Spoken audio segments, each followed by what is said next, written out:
Hello and welcome to an all-new episode of the Bitcoin News Show right here on the CryptoCast Network. Ladies and gentlemen, thank you so much for joining us. It has been a while, a couple of weeks. We took a bit of a break there, but meanwhile, we have other shows on the network like like Bitcoin Matters that have been holding it down, which has been great. Huge shout out to you guys over there, Shane and Beauty on at the Bitcoin Matters show right here on the CryptoCast Network. So lots of good stuff to come, guys. We got a great show for you today. We got a lot of great topics, but before we do that, we are screen sharing our website here at CryptoCast Network, where you can find our YouTube channel, Twitter, Instagram, iTunes, and RSS feeds. We also have some merchandise on there if you guys want to check that out. And if you want to support the show, because this is a community-supported YouTube channel, we'd really appreciate it if you could check out our Bitcoin link there at the bottom of the screen. And we are now going to talk about real quick Tone's new conference, guys.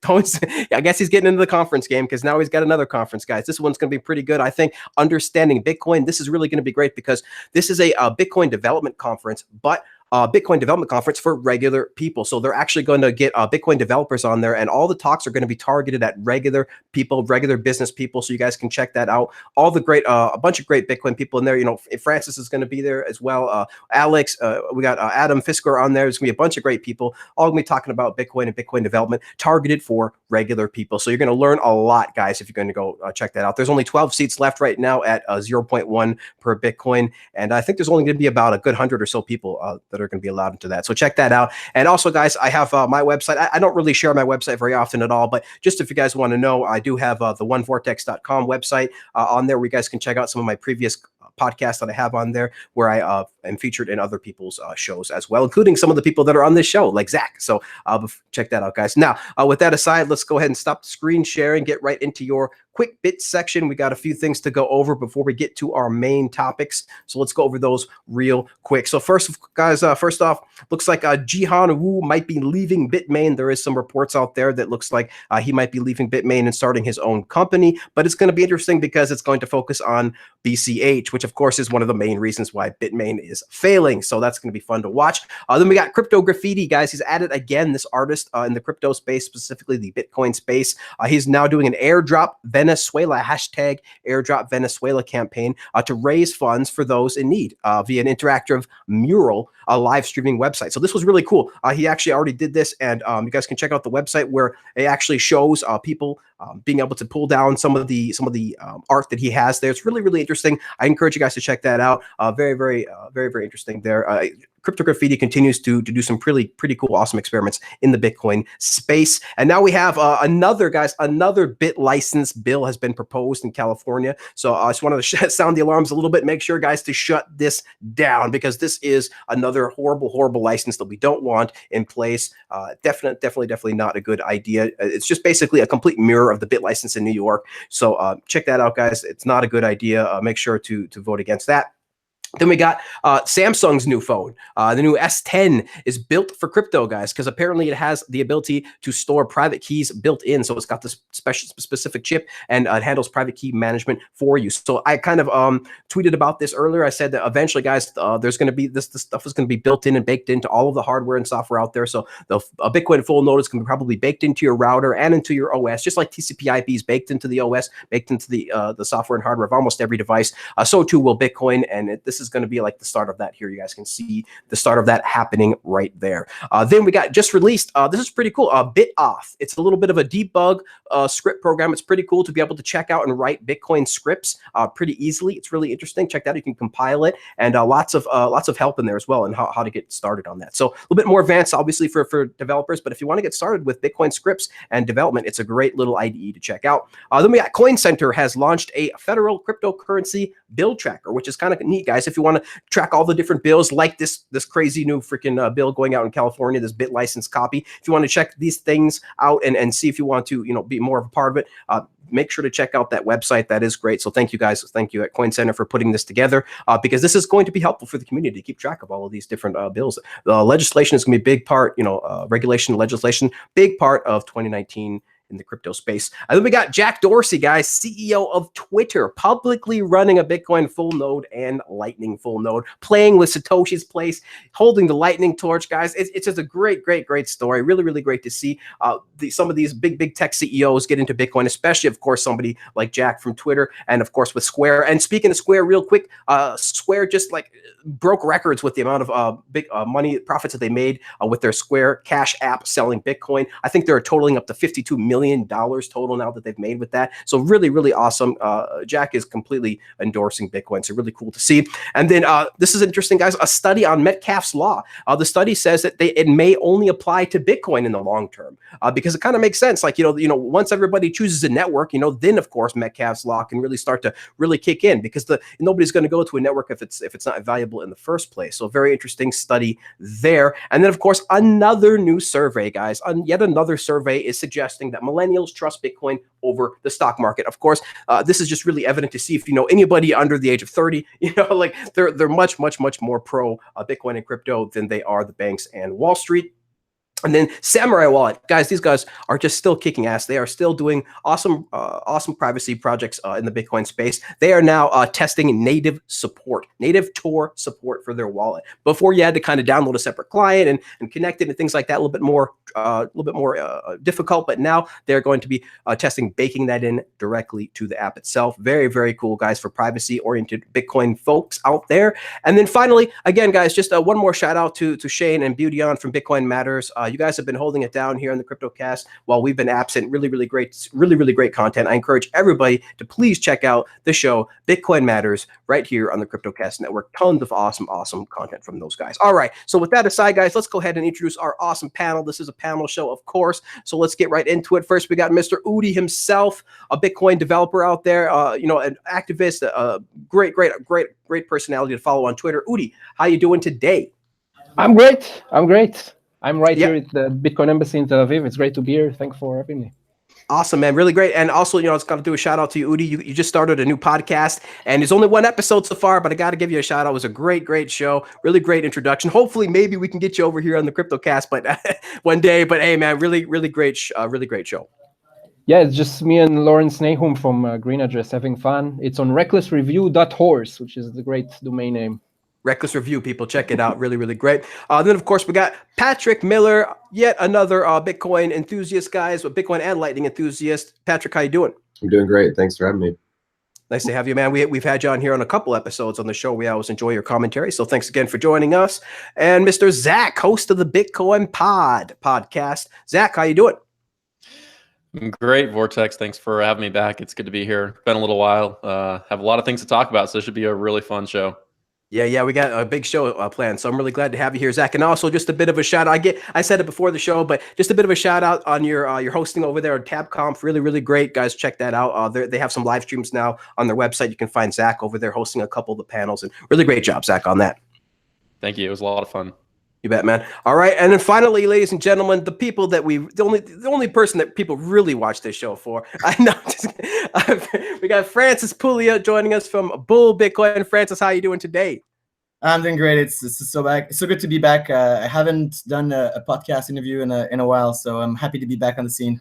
Yeah, man, I think it's been over a month since you've been on here, and then we've been off the air for about a month, so it's been a couple months now. I think people are really jonesing for your commentary, Francis. So let's go ahead and get started, guys.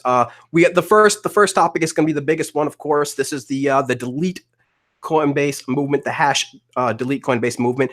This has been picking up traction. There's been articles all over the place. I just wanted to just preface with this, guys, that of course we're not going to be able to cover everything about this. The history goes back years and years and years. And in fact, shout out to Benny P from BTC Sessions, who did a great job kind of covering some of the history of Coinbase and their terrible business decisions, and did it in about 35 minutes too. So really great. Shout out to you, Benny P, BTC Sessions. He has a great coverage of this, but we're not going to be able to get it all, but I wanted to get some stuff in here, guys, so we can sort of tell the audience, build the audience a little bit up about why this movement started and why people are so passionate about it. Because obviously I have been talking a bunch about it on Twitter. So let's go ahead and go with Francis. We'll go with you first, Francis. Maybe tell us a little bit about this delete delete Coinbase movement. What is this hashtag delete Coinbase movement, and why do you think it got started? Like a general overview. Yeah, so the hashtag delete Coinbase started about, I'd say like 10 days ago, based on the news that Coinbase had acquired a blockchain analysis company called Neutrino. And as soon as this was announced, a few people on Twitter, including myself and a person from Blog Digest, I think it's Janet or Janice, or someone from Blog Digest. A lot of people in the Bitcoin community were following like hacking news for a long time and hacking phenomena. And we immediately realized that the founders of Neutrino were the previous founders and executives of a company called Hacking Team. So Hacking Team is kind of a hacker mercenary firm which works almost exclusively for, or worked almost exclusively for governments. And Hacking Team, their kind of modus operandi, or their kind of, I guess, a trademark, was to create surveillance tools for governments to spy on activists, journalists, dissidents, and all that kind of stuff. So they were kind of the world's experts at de-anonymizing people and tracking them. So Hacking Team, it was a very, very bad company. In about, I think it was like 2015, they got hacked. So the Hacking Team got hacked by some other hacker, which was Phineas Gage, I think, maybe his name or something like that. I can't remember the name of the hacker. And they released all the emails, or a bunch of the emails of Hacking Team, and we realized that they were like selling offensive cyber warfare tools to like Sudan and like all sorts of really bad places. And eventually, Hacking Team, I can't remember exactly how it unfolded, but they're an Italian company, and an Italian citizen or journalist was killed in Egypt.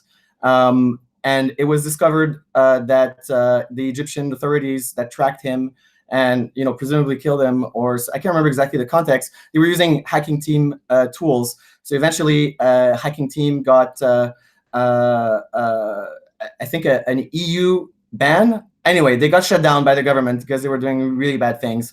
And it was also later discovered, by the way, retroactively, that, I don't know if everybody's familiar with the Khashoggi murder, that Saudi dissident that was killed in Turkey. Well, it appears that the handler of the, I can't remember people's names, but like the handler of the prince, the guy who's like now kind of recognized as potentially having been the architect of the murder and the architect of the streaming and the recording of the murder, it's kind of unfolding that he may actually have been an investor in a Hacking Team. The Saudis bailed out Hacking Team when they started to lose money. So anyway, really bad people. And then when they got their kind of export ban, or their when they got shut down, they kind of immediately founded Neutrino afterwards. So the idea that Coinbase would acqui-hire Neutrino, for me, Neutrino is basically the same as Hacking Team. It's the same CTOs. There were two CTOs at Hacking Team, and the COO of Hacking Team is now the CEO of Neutrino. So other than like the CEO of Hacking Team, pretty much like the leaders of Hacking Team are all in Neutrino now. So these guys have now access to like all of the Coinbase user data. They're also known for having fucked over their own clients and like sold data from their clients and all sorts of bad stuff. So for me, it's kind of like the straw that breaks the camel's back. And I think it was for a lot of people. And kind of a side note is that I was like looking at this delete Coinbase, and it almost seemed, everybody says like Bitcoin's a cult, and like, but that definitely seemed like a ritual, almost like a purification ritual. Like you're deleting your Coinbase account and you're posting it on Twitter. Your altcoin sins can be forgiven because you deleted your Coinbase account. I think everybody's taking the opportunity to like show that they also evolved with the rest of the community. So delete Coinbase, actually, I have to shout out to SKP. SKP is a developer which works on Cipher.node, and he had delete Coinbase in his like URL for months and months and months. So a bunch of people had the idea of like deleting Coinbase for a long time, but this was just like a good opportunity to like actually do it. I personally logged in my Coinbase account for the first time since 2015. I found some Bitcoins there, so I was really happy. I thought that was like a good karma move. I forgot some Coinbase on Bitcoin 4 years ago, and support had frozen my account. Ironically, also, so I tried to shut down my Coinbase account, and you actually need to wait for an account specialist to shut down your account to contact you. So it's like I can't shut down my Coinbase account yet. It's really, really annoying. So yeah, so Coinbase, I guess, has shown that it is, one, completely out of touch with its users. We already knew that from all the shitcoin pumping and everything that they were doing. But how out of touch can you be to like hire these guys? It's such a bad decision. I mean, it's almost impossible to comprehend like why they did that or why they even announced it like publicly like that. And it also shows that they're like the path they've taken is a path of no return. There's no redemption from Coinbase whatsoever, as far as I'm concerned at this point in time. So it's just kind of like a bad Bitcoin company at this point. So yeah, it's pretty sad. Unfortunately, and also so new news appeared. I don't want to like take everyone's time, but like there's like this new news that appeared that perhaps the reason why Coinbase says that they acquired Neutrino was that the other blockchain analysis services providers like Chainalysis or some others, they were selling data to third parties as a revenue model, as a business model. So Coinbase is like, well, we didn't want to like these companies to sell our users' data. So in order to make sure that didn't happen, we did that in-house. I don't believe that because I actually, unless I'm mistaken, I did talk to like the Crystal team at Bitfury, and unless I'm mistaken, like don't take my word for it. I'm not an expert on Crystal, but they don't sell data to third parties. So I don't think there was, and in any case, it's not a justification for acquiring these guys, like bringing them on the team. Like, why don't you just acquire the tech? Like, why do you have to bring these psychopaths like in your team?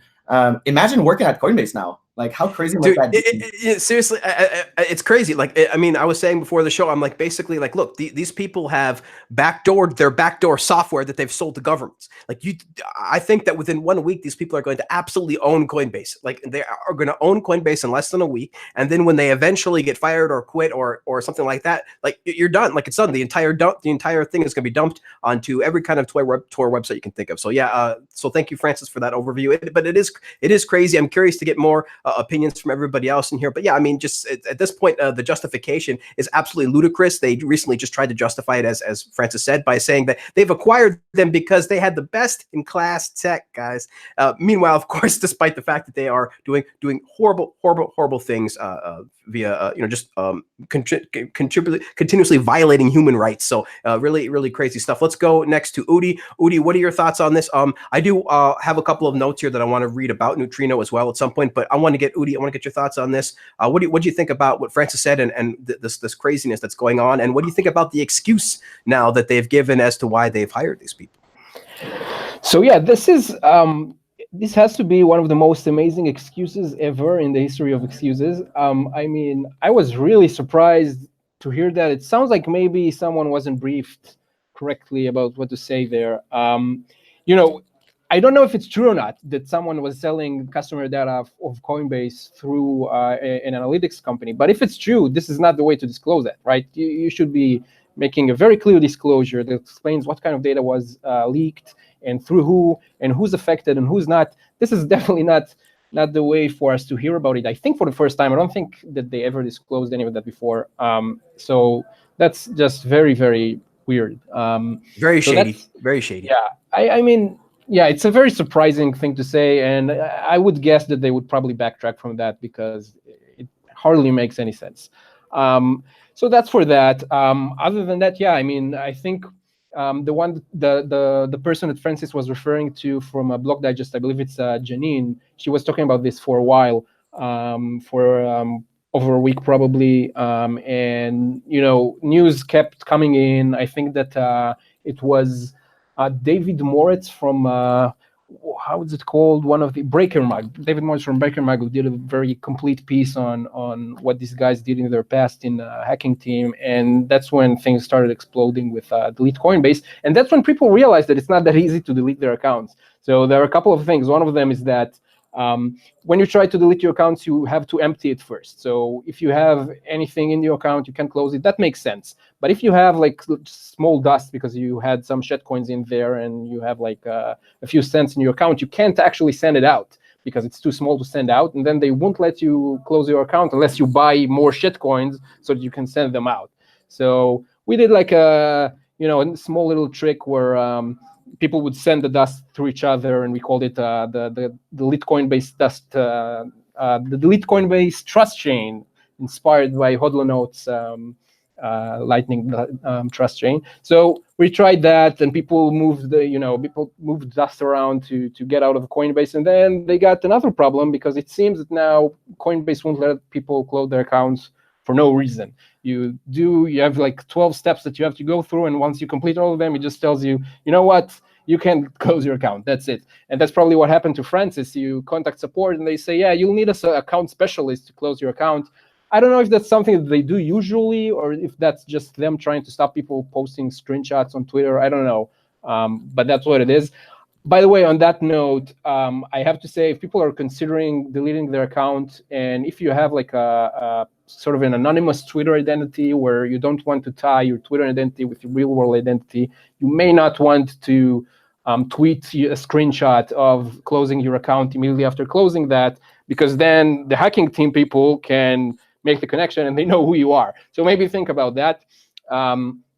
Yeah, apart from that, yeah, I see a lot of people saying that, okay, so there are a few hundreds, maybe, people who are closing their Twitter, their Coinbase accounts and tweeting about it and writing about it in Reddit, but that's not gonna affect Coinbase's bottom line. And maybe that's true. I think that the more important thing is to raise awareness. I think it's very important for people to be aware this is happening on their Coinbase account, and it seems like this is working pretty well. I think that a lot of people are now aware that this acquisition happened. So this is very good. I think this alone might change Coinbase's mind, hopefully, a little bit. I think that it should, but yeah, we'll see. Yep, crazy stuff. I mean, real quick, let's do, well, first of all, I just want to say account specialist, my God, to close an account, guys, you should not need a specialist to close your account. Okay, let's just say that it can't be normal at Coinbase. And if it is, then obviously their basic business practices are completely screwed, basically jacked. Okay, but let's give a shout out to Janine and Block Digest. That's who Francis and Udi was referring to. They've been covering this story, I think, more and probably better than anybody else. I think that's the tweet, of course, that everybody, and including myself, has been quoting on Twitter to help the delete Coinbase #delete Coinbase movement. So just a lot of information in there. So shout out to Block Digest, guys. Check that out.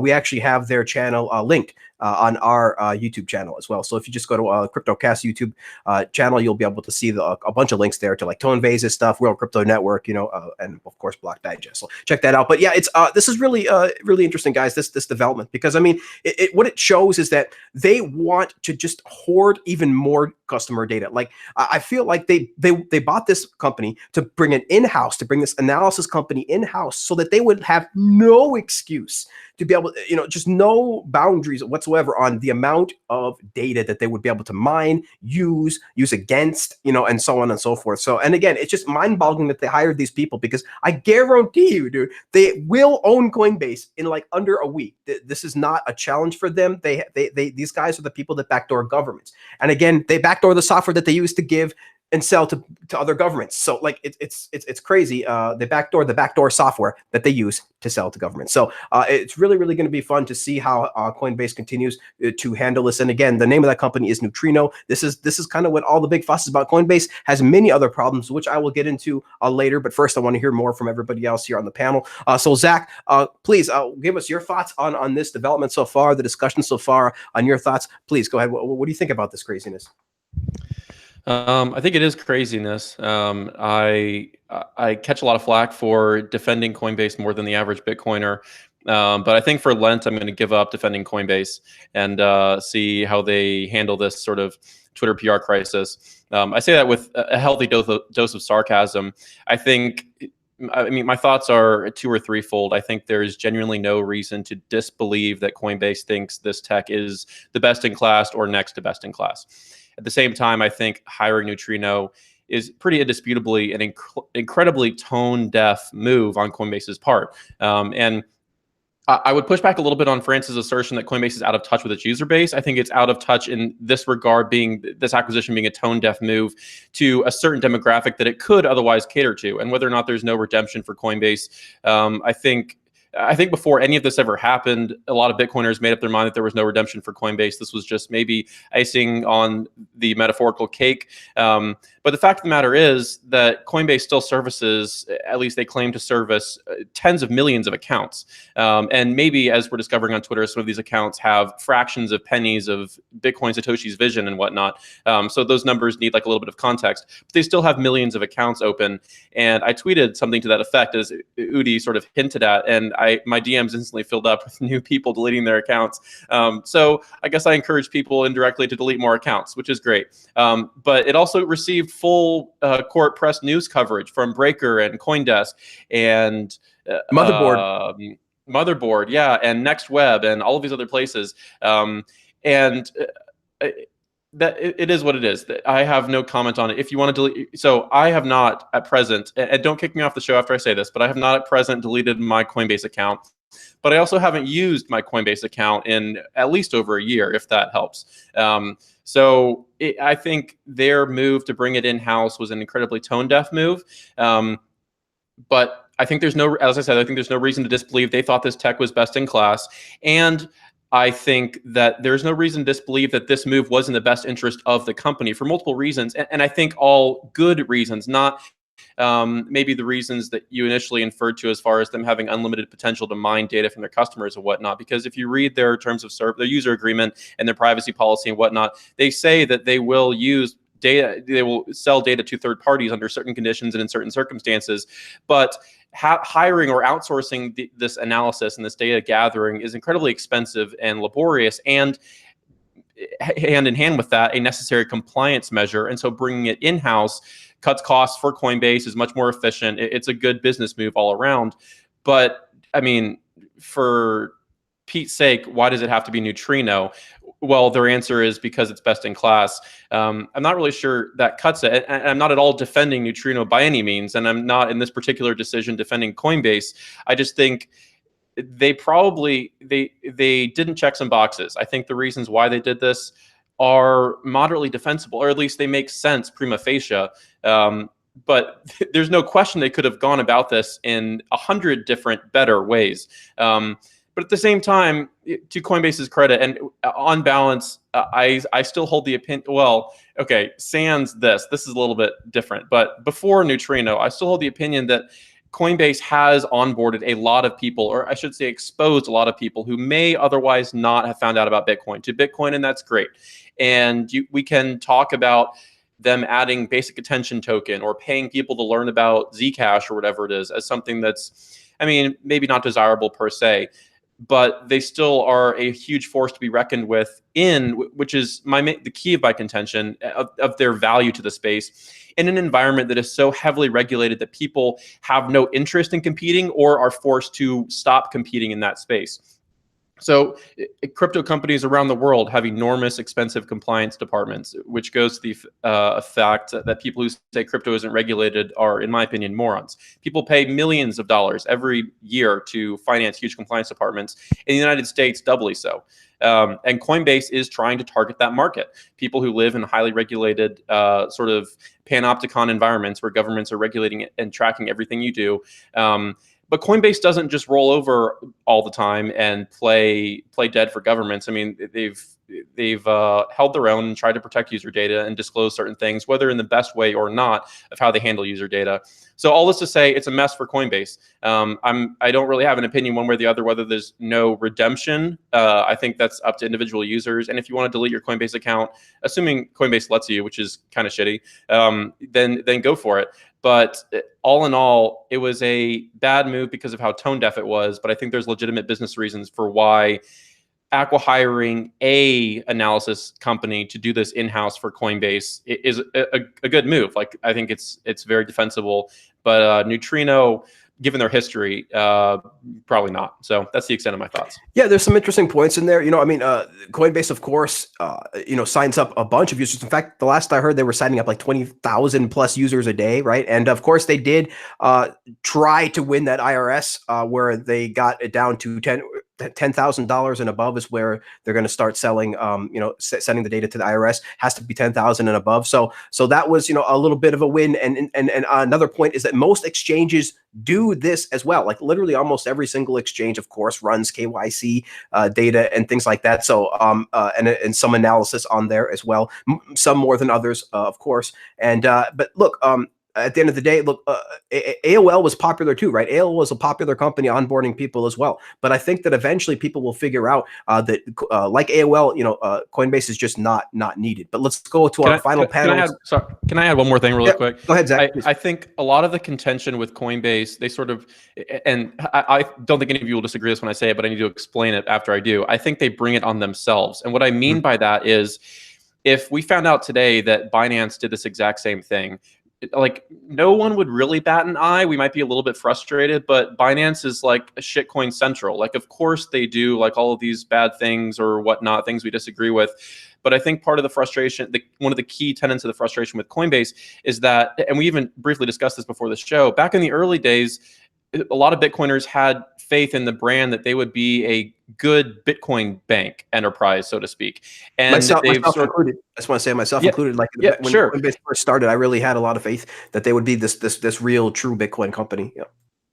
And so doing sort of maybe questionable things would be on brand for someone who may be like a shitcoin central exchange, but for someone who initially started out as like a good, what you might subjectively call upstanding Bitcoin company, sort of shifting ground or like that brand transition to something like objectively pretty different from where they started out, betrays a lot of people, incites frustration and all these sorts of things. So I think that's a useful context to keep in mind, that it's not maybe the action, a lot of it is, but some of it is not the actions per se. It's this transition that Coinbase is going through from everything else is a distraction. Let's focus on Bitcoin, Coinbase, to, well, let's add 0x and acquire Neutrino and all these other things. And that transition just muddies the water and rubs a lot of people the wrong way, understandably so. Whereas if they started out that way in the beginning, everyone would know sort of what team they're playing on, and the transition or questions and whatnot would be less irksome. So yeah, just also I'll just push back on just a little bit, but basically with the Binance example, a little bit, just the problem is, which I'll outline soon here, is all of the history that Coinbase has, all the negative and terrible history that Coinbase has against Bitcoin versus Binance. Binance doesn't have that, right? So Binance is very new; they're only a year old. So if they were to do something like this, they would of course get pushback. But I don't know if they would get the amount of pushback that Coinbase, like you say, it has, because Coinbase has this huge history, this huge negative history, and that's a big part of why this is also getting piled on too. So I think, like you say, if Binance did it, if this was the same thing happening to Binance, I don't think that would be that much of an outcry compared to Coinbase. So that is interesting to think about too. Sure. Maybe that's not a pushback. Maybe that's just an agreeing. Maybe that's agreeing with your point. So let's go with Patrick Miller here. Patrick, we've been waiting to hear from you, man. Last but not least, what are your thoughts on the conversation so far? What are your thoughts on delete Coinbase and Zach's points? Go ahead. What do you think? Yeah, well, I think almost everything's already been said. In terms of deleting your account, I don't even know if it makes a difference if you delete your account. I mean, typically these companies, they don't actually delete that data from their database. So, it's more of a social signaling than it's not actually going to do you any good, I don't think.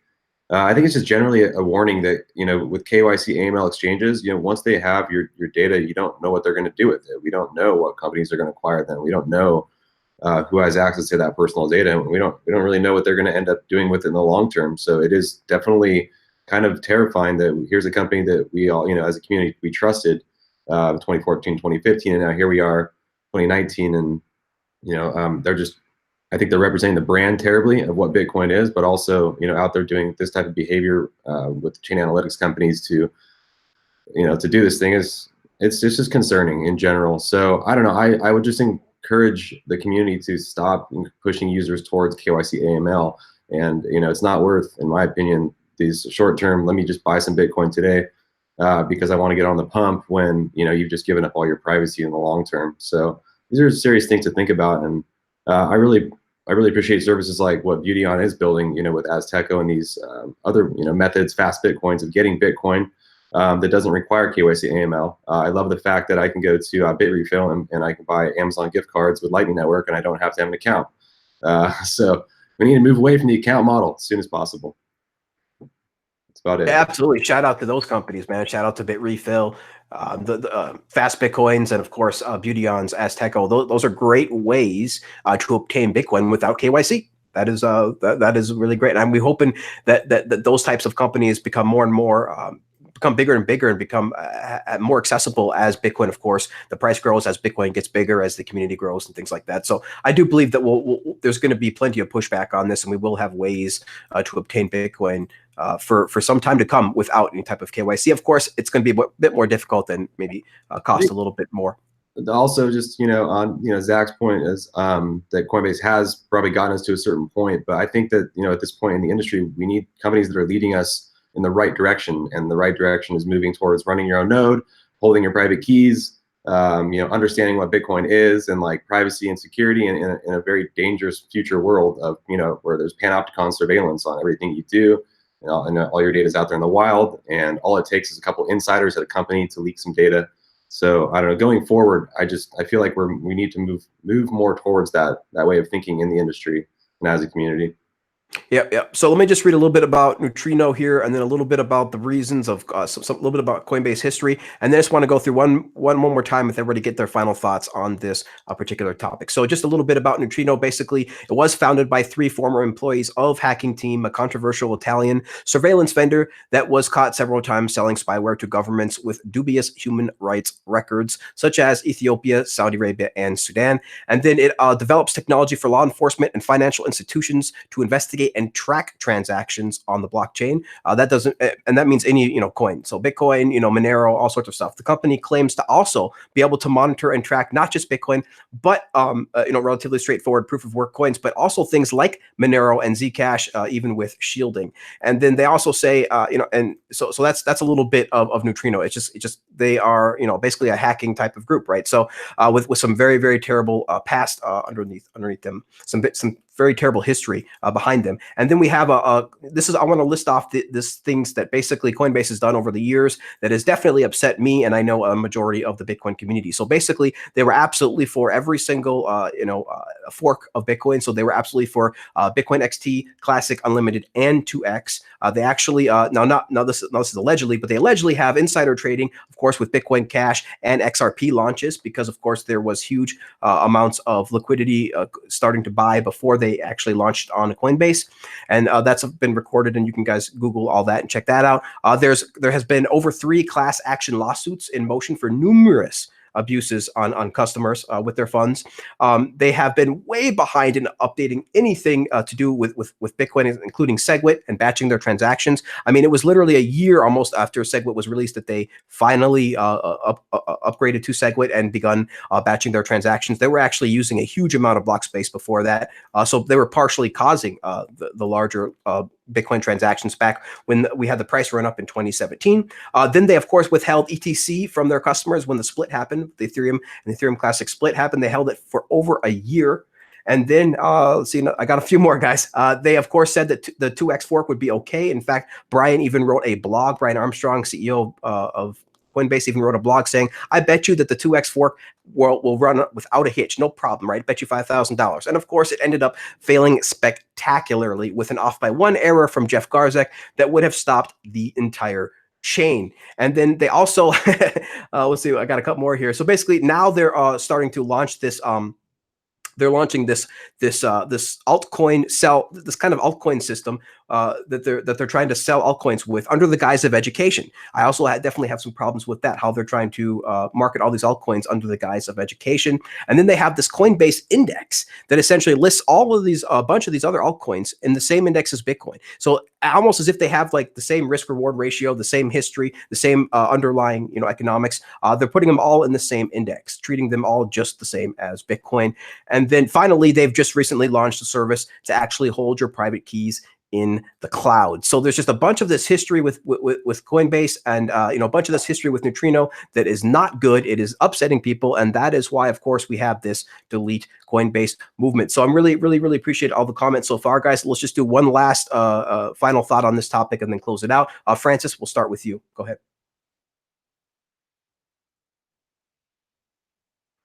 Great. Take some. Yeah, there you go.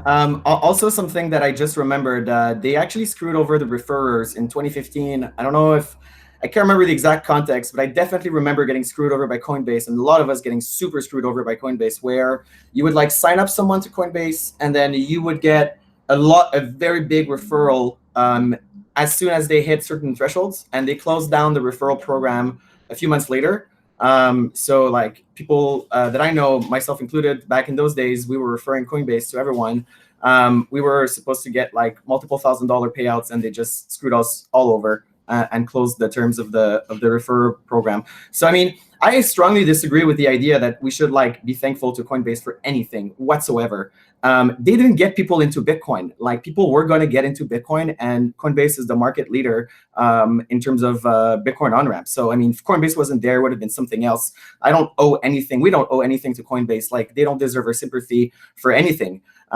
Most people that, you know, it's not like Coinbase goes to, I mean, obviously they do marketing for Bitcoin with events and all that kind of stuff, but I mean, it's not like Coinbase is like recruiting Bitcoiners all over the world. I mean, they're just there. They're just existing once people are already ready. And, you know, all the actual like marketing that they've done so far, like to get people into crypto, like aggressively, has been towards altcoins. I mean, as far as I remember, I mean, I don't think there's a free Bitcoin promo on Coinbase. Maybe I'm wrong. I don't know. But I definitely understand Zach's point, right? Which is, you know, it's a net positive in some way, or it is a positive in some way that they existed and they exist because they're making it easy for people to get into Bitcoin. But again, like other companies will do it if Coinbase doesn't do it. So it's not like they're special or anything like that. And like kind of like a small final thought on KYC, because you know I'm going to start to write a lot more blogs. I always say that and I never do, explaining kind of like from the point of view of a person, which is like not a lot of companies like are explaining how their processes work. Like it's not like a secret. We all have the same processes. Like how does, you know, BTCP server, is it disrupting BitPay? No, it's not disrupting BitPay.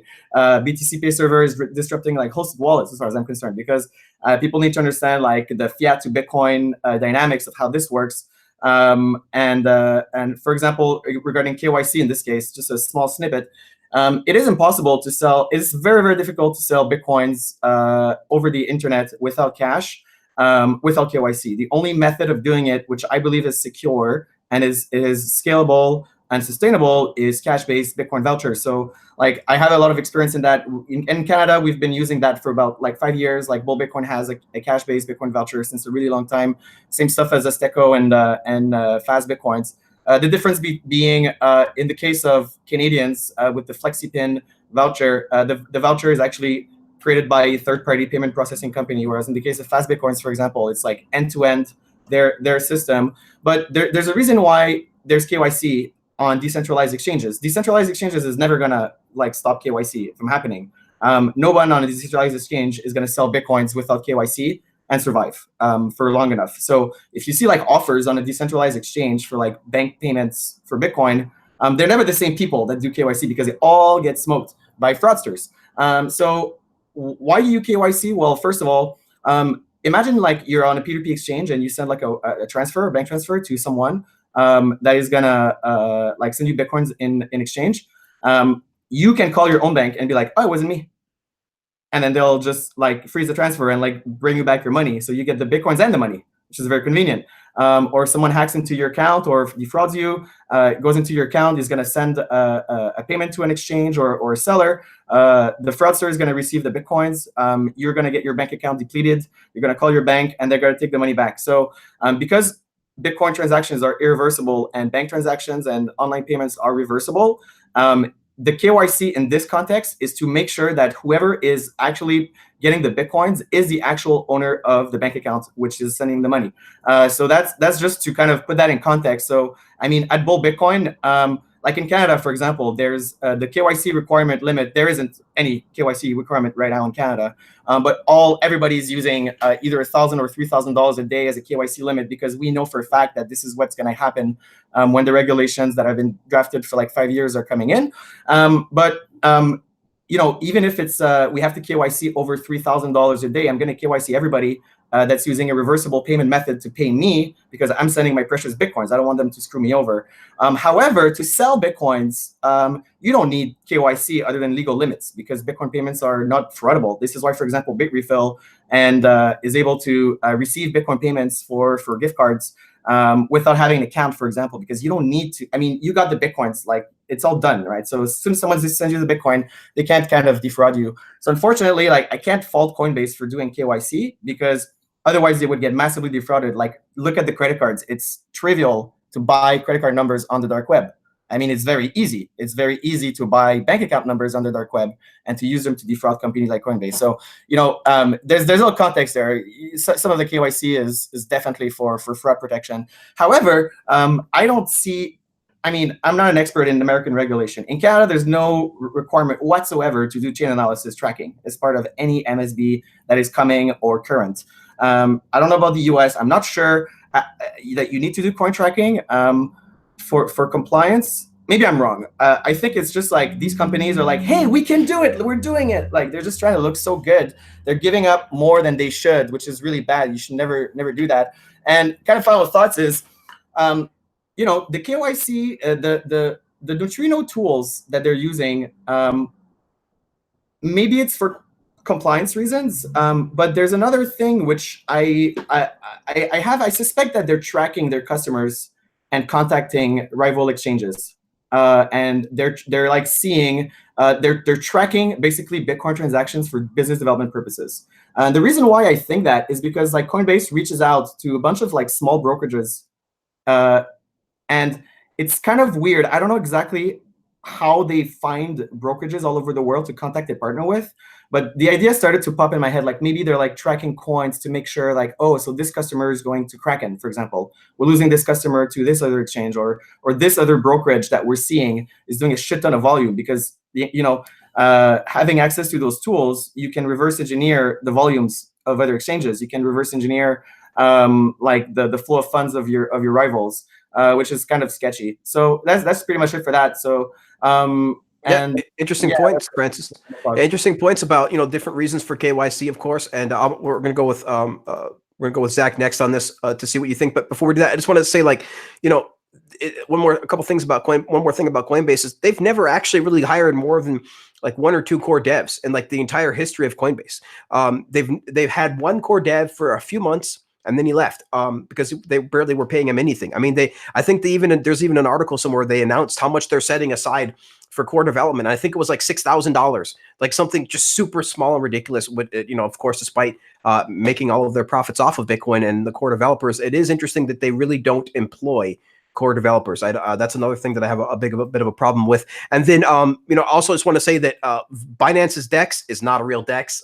We can save that for another topic, but definitely look into that, guys. It's not actually a real decentralized exchange. They will KYC and they will do all of that stuff as well. And then just finally, on your point, Francis, about these credit card fees, I mean, it is absolutely insane. Now, what last I heard is that I think Vons or some larger grocery stores in the US now are literally 100% saying no more Visa credit cards. You can use a debit, but zero. They're stopping Visa credit card payments altogether entirely for like major grocery stores all across the US. So this is actually going to affect millions of people pretty soon here in the next couple of weeks. So that's really interesting to see that these credit card companies are just imploding on themselves. So okay, let's go to Zach next. Zach, so what are your thoughts on Francis's your final thoughts, and then if any comments you have on Francis's comments?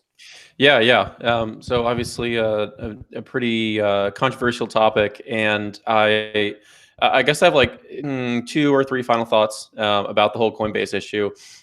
Personally, I have no real opinion and don't plan to form an opinion on whether on any crypto business or digital asset business working in this space, on whether they are like good or bad in like a normative sense, only on whether they're profitable or not, or fraudulent or not. I think there is no company in this space that I agree with 100% what they've done, except maybe Bull Bitcoin and my podcast. Those 2, everything those 2 organizations have done, pretty much agree with 100%. But everyone else, I can 100% find at least one thing I disagree with. And so I choose to have no opinion on whether or not a business is good or bad, only are they profitable or are they not? And that sort of leads into my second, final comment, that I genuinely believe Coinbase cannot hurt Bitcoin. And I think most of everyone else on this show does also. I'm a radical believer in Bitcoin's anti-fragility and resilience. Coinbase only has control over hurting themselves. And time will confirm or deny whether or not they're sort of cutting off the branch that they're sitting on with the certain business decisions they've made over the past year or two or three and more so. But Bitcoin will be fine. They may try, there may be divergence of business models and personal opinions and protocol development theory and whatnot, but Bitcoin will be fine. Coinbase has control over itself and itself alone and can't really do anything besides maybe build speed bumps or slow down the pace of something that's already going to inevitably happen. Bitcoin will be fine. And that's maybe why also I don't have an opinion on whether Coinbase is good or bad. They're just trying to, just like everyone else, seek profit in a new space by leveraging Bitcoin in whatever way they think is best, to have a good bottom line. And my final thought, sorry, yeah. No, go ahead. Okay, please. my final thought is just I love the fact that we can, or at least theoretically can, assuming an account specialist allows you to delete your Coinbase account, because I remember sitting down with friends and them asking how should I buy Bitcoin, and me not really having any suitable option or easy option to tell them, we'll go here or something. I would recommend them check out Bisq or something, and then later Cash App is phenomenal. And so that's sort of my point. But it's good that you can delete your Coinbase account theoretically and use something that's basically just as slick and efficient and easy and whatnot. That's an incredible development for the space. So I think that in and of itself is great. And if you want to delete your Coinbase account, again, that's your prerogative. I'm not going to defend Coinbase as something as a company that's morally good or bad. Morals don't really factor into it for me too much as far as a profit-seeking business is concerned. But I think it's great that we now have the ability to realize we don't need Coinbase as an easy way to build Bitcoin, because they're not the sole industry leader anymore. There are a lot of people who provide just as efficient, smooth user interfaces and user experiences as Coinbase does. And again, the future will show us whether or not Coinbase is just royally screwing up. And I know Coinbase is angering a lot of people. To be honest, I'm not really mad at all. I don't like Neutrino, and I don't like Hacking Team, and I don't really like this acqui-hire by Coinbase. But it's just, profit-seeking businesses will seek profit, and Coinbase is trying to seek profit. So we'll see whether the strategy is successful or not. And that's sort of my opinion. Yeah, it's in a very investor type of way to look at it, right? Is this business profitable, and are they fraudulent? Yes or no? These are questions that we should be able to have answers. So that's very interesting. And of course, I like your point about Coinbase can't hurt Bitcoin, right? In the end, right? They nothing, of course, can hurt Bitcoin. It is funny that Bitcoin, people have tried, and of course, Bitcoin every single time uses it against you, a keto style. So, and then now, of course, like you say, the final point, Zach, that there is more and more competition coming out there, namely Cash App, guys. Definitely check out Cash App if you want to get Bitcoin. Stop recommending Coinbase and start recommending Cash App. That is what I have done. So great point, Zach. Let's go with Patrick. Patrick, your final thoughts on this topic, sir? Yeah, I just want to, on the KYC AML stuff. Yeah, I agree that it's unfortunately it is necessary for a lot of users still. But I hope this situation makes people think twice, about who they do want to give that information to. In the case of Cash App, here we have a company that's clearly a Bitcoin-only company right now, and Square has already contributed a lot more, in my opinion, to Bitcoin. They open source their Sub-Zero cold storage solution for Bitcoin. The way that the speed at which Square performs withdrawals is phenomenal. Less than 30 seconds, your Bitcoin withdrawal takes place, ultra low fees. So it's nice to see that we have an alternative. We didn't have really good alternatives before. So the fact that we have an alternative and we have this social movement happening, it seems to me that Coinbase's days are sort of numbered. Absolutely, absolutely. Then finally, let's go with Udi. Final thoughts on this topic, man. What do you think? Yeah, so I guess a couple of points. The first one is, I see a lot of people saying, and I get that Coinbase is, well, one, we should be thankful for them, and two, we need them for the next bull run, right? We need them for the next time that the mainstream wants to get in. So first of all, I don't think that's how businesses work. If Coinbase will disappear, there will be 5 new ones that will try to replace them. So I'm not too worried about that. But I don't think this is the top thing that we should care about. It's a mentality that some people have, and I think that it's important that some of us don't share that mentality, which is not necessarily the most important thing is the next bull run. We don't want everyone to wait for the next bull run and go away. So I think it's important to also have some principles, and I think this is one of the most important things. Is you need to keep. This is how Bitcoin works. You need to keep your privacy, and you need to scream when something is really, really bad and looks really wrong. And this kind of brings me to the next point, which is, look, I know all of you or some of you outnumbered a ton of reasons to kind of hate on Coinbase. And to me personally, that's not what I'm trying to do here. I mean, sure, I have a lot of criticism in the past, but this is, in my opinion, this is something completely different. The neutrino acquisition is different from listing Ripple, right? It's not it's on the same level of things. And I think that in a bear market, especially, you can see a lot of people who are kind of into shitcoins most of the time. They're kind of looking up to or looking into Bitcoin and taking it more seriously than they did in the past because, they took a lot of hits from their altcoins. And this is a time when we as Bitcoiners should, show our principles and kind of try to make people think more than just the how to get their Bitcoins fast. So I think that a lot of people could join this movement of delete Coinbase, even if they're not strictly Bitcoiners. And I think this is something that is, could be very helpful and could help Coinbase understand. I don't want to see Coinbase shutting down, and I don't think it's realistic either. I want Coinbase to, change their ways and not hire the worst people they can find on earth. So I think if they can do that, and if we can raise the awareness in order to do that, then this helps everybody. So that's kind of how I'm hopeful this could maybe proceed to. And the last thing is about Bitcoin being fine. I'm not sure that, I'm not as positively sure that Bitcoin will be fine no matter what.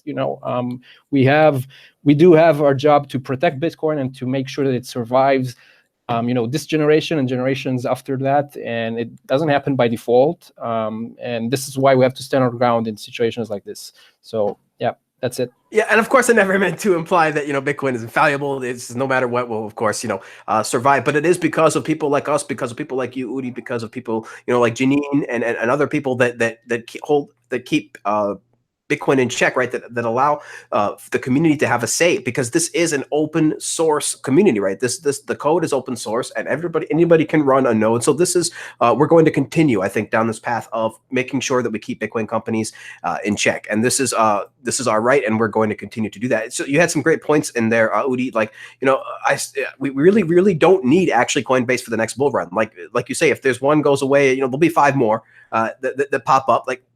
That type of need is going to be serviced no matter what. And then not everything is about the next bull run. Like I just tweeted this out, people are like, oh, we should be nice to Coinbase so we can get to that next bull run. And it's not everything is about the next bull run. Bitcoin will have at least a few more cycles, at least a few more bull runs and bear markets before it's finally, if it actually finally achieves the world reserve currency. We got more cycles to go. So it is absolutely not about just getting to the next bull run. There is so much tech being built out, so many great companies being built out right now in this bear market. It is absolutely fantastic to see the progress that's happening. In fact, we're going to talk about that as a next topic, the Bitcoin Lightning Network. And again, again to your point, Udi, I think we'd all agree here that we'd much rather see Coinbase change than just disappear and go away completely, right? Like we're not just hating on Coinbase to hate on Coinbase. We are outlining why the community is frustrated, why people are upset.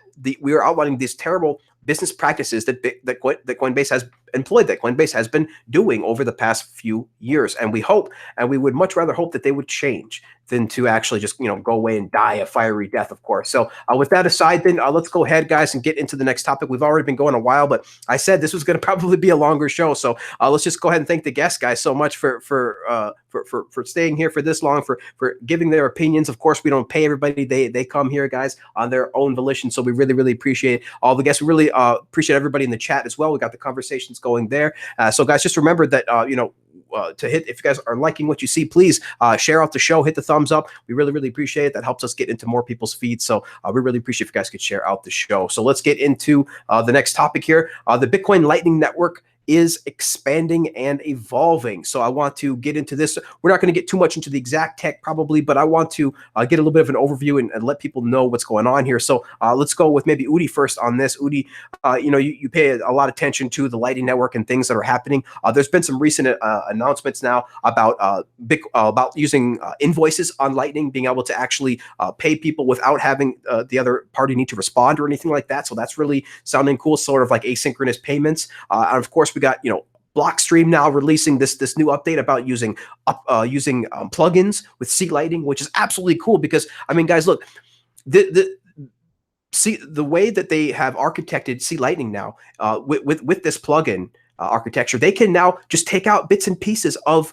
the actual C Lightning and just put it all into plugins. What this does is this really makes for a modular type architecture, really modular architecture in C Lightning, and this is how you make Bitcoin expand. This is how you get more developers into Bitcoin, into Lightning, by making it easier to use. And so just so much stuff happening in Lightning. Udi, I want to get your thoughts on some of these technologies and what you see is going on with Lightning, because we see it continue to evolve. So go ahead. Yeah. So a few things. The first thing is the plugins thing on C Lightning from Blockstream. It's great. I mean, it's nice that you can kind of expand the functionality of what your C Lightning node can do. It's great for devs because devs can kind of plug into the system and change things without directly changing the node itself. You don't have to try to get your stuff into the implementation of C Lightning. You can build whatever you want. So that's great. And I think it really brings out how every Lightning implementation has its own great strengths, which is fantastic. I mean, LND is very popular. LND from Lightning Labs is very popular. People use it a lot, and it works great on multiple platforms, and it's super popular, and a lot of kind of apps work with it. So that's nice. C Lightning has this plugin stuff, and they're also, I think, kind of trying to also look at the enterprise direction. So that's very interesting. There's also, if people are looking into modularity, there's Matt Corallo is working on Lightning in Rust, which is more of a library that you can kind of pick parts and build your own wallet or your own stuff. So there are a lot of ton of approaches. All of them are great, and if we look, this is one of the great benefits of being a second layer and not trying to change the base protocol all the time. So, we're looking at Bitcoin Core, and it's this very rigid project that's very hard to change, but that's a great thing. And on the other hand, things like Lightning, you can build your own interoperable implementation, and there's no risk to the ecosystem if you do something wrong. It's very contained into the person using it. So this allows a lot of different implementations, and it just keeps reinforcing how this is definitely the right way forward. Even if there are some challenges and some difficulties along the way, we keep seeing how they advance and how they become better. So it's just a win-win, and every week and every month that goes away ahead, it just makes it more and more clear that this is definitely the way to go. And Lightning will probably change over time, and people are talking about Protocol 1.1, and which has some nice new abilities, but that's probably farther down along. And there are, by the way, some competing proposals for some things too, and that's great. I mean, so it's great that we can have this on Lightning while having a very strong, solid foundation on Bitcoin. I can't imagine a better outcome, to be honest. So that's great. Absolutely. I mean, these plugins really got me excited. I mean, you can literally use multiple languages to write these plugins. You don't actually have to use C. You can use C if you want, but I think you can use C, Python, Rust, like a couple of different languages. So this is, again, guys, just as an example of how Bitcoin is going to really build this application layer for developers. The first layer is absolutely going to be hardened, and it's going to ossify. There are not going to be many changes there, but we will build these layers above that will continue to expand. And now with this plugin architecture is a perfect example of how we're going to make Lightning the application development platform, really this interoperable application development platform that will plug you into Bitcoin and allow you to just do all of the things that you can do with these with these traditional financial systems, right? So we're talking instant payments, we're things that the traditional financial system can't even do, really. They just make it appear to be so, right? So, but with Lightning, that actually is an instant transaction. You are literally sending satoshis. You are literally sending this invoice. Not this invoice, but this Bitcoin transaction of satoshis across to another person. Like, so this is real value being sent instantaneously in real time. So this is some stuff that's really going to be interesting. So let's go with Patrick next on this. Patrick, what do you think about all this? I know you're not a developer, of course, and I'm just a web developer, but just some of the stuff is just so fascinating. I mean, what do you think about some of this new Lightning tech coming out, and maybe even some of these other technologies that are coming out, like with the Tip and Me? I mean, we got Fidelity, guys, one of the largest brokers on the planet, right? One of the largest financial institutions on the planet, holding the Lightning torch. What are your thoughts, Patrick? Yeah, I mean, there's, like what he was saying, the rate of iteration on Lightning is going to be much greater than the rate of iteration on, Bitcoin, the on-chain transaction network. So yeah, some of this technology I'm interested in are right now. I'm really looking forward to the spontaneous payments. And right now, I think that's known as, they call them Sphinx payments, and that's something Olalu is working on. Many others have been working on, but that opens up a whole new possibility for UX, because now you can just push payments directly to a node ID or an IP address. So, and previously this wasn't possible to do with, or it was originally in Bitcoin, and then it was removed because there was a man-in-the-middle attack. But Lightning solves this problem because it uses the Sphinx, basically end-to-end encrypted routing protocol. So now means you can actually send these payments privately between these parties. So I could send to a node ID. I could send to an Onion route, an Onion Tor ID, basically, or a node ID through the Tor network. That's huge, because that incentivizes people to start also now running their own nodes even more. So now instead of putting your Tip and Me address, link in your profile, you just put your node ID in your profile or whatever, and someone can just tip you directly. It incentivizes you to run a node, and then it also opens up new use cases, because now you can push a payment. For example, I could push a payment to an exchange, and I could include my my customer ID in that payment. It would be totally private, not on the blockchain. You could push a payment to the exchange, and they could credit your account. And you could push arbitrary amounts. So it just opens up all new use cases, and I think it incentivizes more people to run nodes, which that's really important.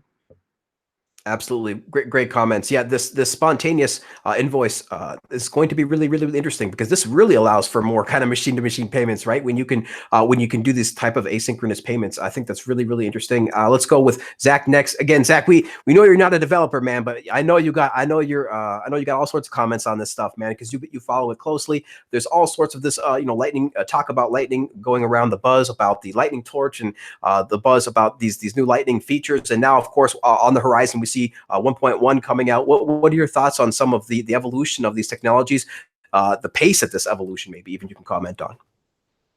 Yeah, sure. I mean, I'm incredibly bullish on Lightning. I was sort of last year, and even doubly, triply more so over the coming 2 years. And I actually sort of yes, I don't know where Francis quite went, but hopefully he'll return. But yeah, I'm sort of leveling up. So I learned Java and Python a little bit, I guess, in high school, but I'm bullish on Lightning to the point that I'm sort of leveling up those skills, learning Go and whatnot, so I can build something on Lightning, or at least integrate Lightning at some point.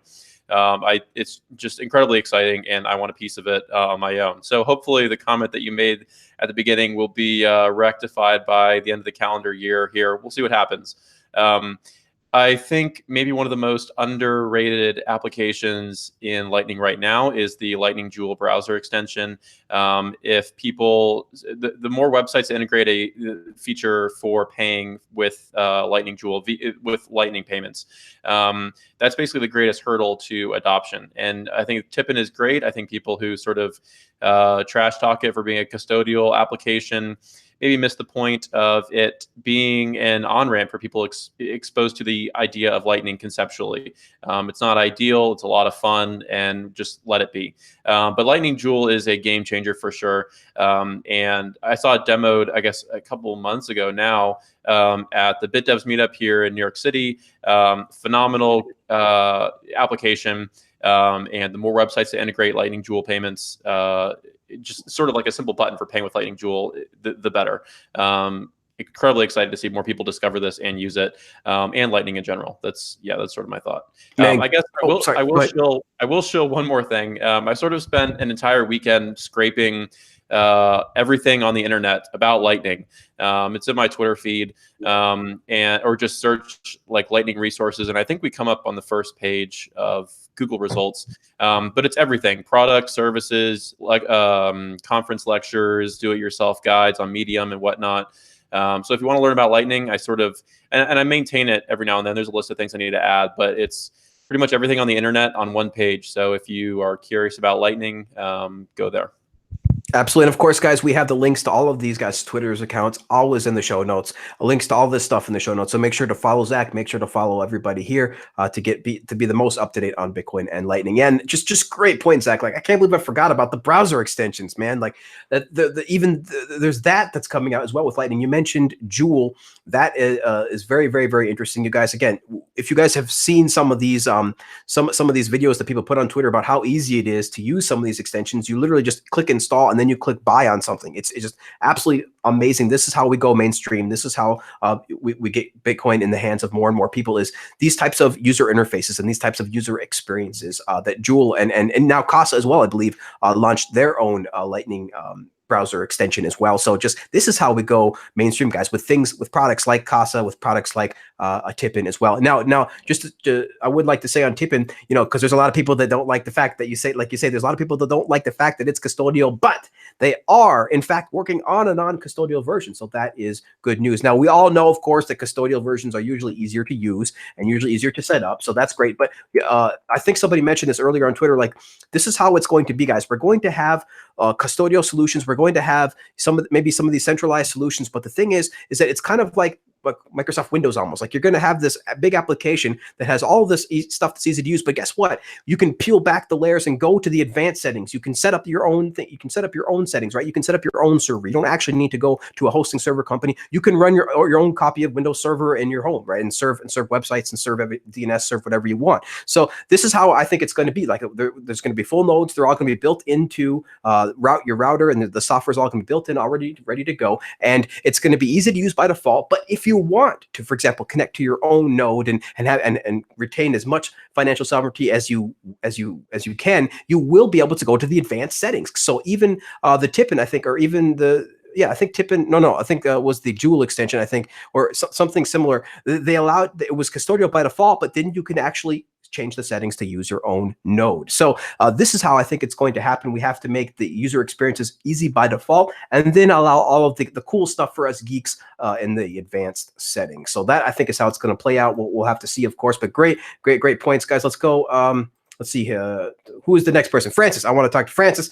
Francis is the last person on this topic. Francis, what do you think about all this amazing Lightning tech? I know you at Bull Bitcoin, you guys employ or deploy a bunch of awesome software, but you also use a bunch of Lightning software over there. So what do you think about, what is your favorite kind of like advances this year so far with Lightning or recently? I haven't seen a lot of meaningful advances this year. I'd say, for example, the plugin architecture for C Lightning is very neat because it's very non-functional to start with. So I mean, there's a lot of like just things missing in the Lightning reference implementations that we had to build in CipherNode, for example. And then now that if you don't have CipherNode, and you don't want to deploy like a large infrastructure, you don't want to use other stuff than Lightning, you can put that directly in Lightning.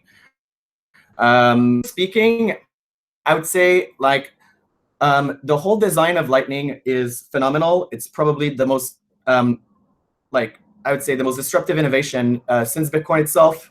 It is the most clever use of smart contract so far. It's the only DApp that I can like identify that actually works. However, I'll be a little Debbie Downer here, and I'll be like a little Grinch. I actually I've had a lot of grievances with Lightning development community in general for a while, and they've not been addressed. And one of them is Sphinx is kind of like I guess a very good start at addressing those concerns. But generally speaking, the problem with Lightning right now is liquidity and channel management. So what do I mean by that? It's very difficult to receive Lightning payments, and it is very difficult to send and receive Lightning payments programmatically, which means like, you know, when you're withdrawing from an exchange, for example, you're not like talking to the exchange operator being like, hey, send me Bitcoins. You know, you click a button and everything happens kind of like automatically. You just, you know, send the transactions to your Bitcoin address. With Lightning, it's very, very difficult to do that. I don't want to get too into the details because I want to write this out thoughtfully so that people can take the feedback constructively. But for example, to me, it looks like the whole system was designed for merchants, for people to pay merchants. It was never designed for people to get payouts so far. That needs to change dramatically and quickly because it is impossible to use Lightning Network in production for if you're a company. I can't. At Bills, we have the code set up. We're not doing it because there's just huge liquidity issues. I'll just give you an example. So how am I supposed to, and a lot of the developers, for example, of Lightning are developing it in a kind of a ivory tower, I guess, mentality or way, which is, I like to use something that we should avoid. Okay, so let's just say like, this is not the stuff that's happening. This is the stuff that worries me about Lightning, right? So, and I'm seeing some hints of it. Architects building for other architects instead of for inhabitants of houses. This is the modern problem of architecture, which is everybody wants to impress everybody else to win the prize at the end of the year, but then you have like a weird ass house that it makes no sense to live in. Actually, it looks great. It's super modern. It's super like forward thinking, but then you're not building for actual users. There's not a lot of feedback there. You're getting your feedback from other developers who think like the next generation thing is really awesome. So that's something that we definitely have to avoid. What we also have to avoid is Lightning Network development going the Ethereum route.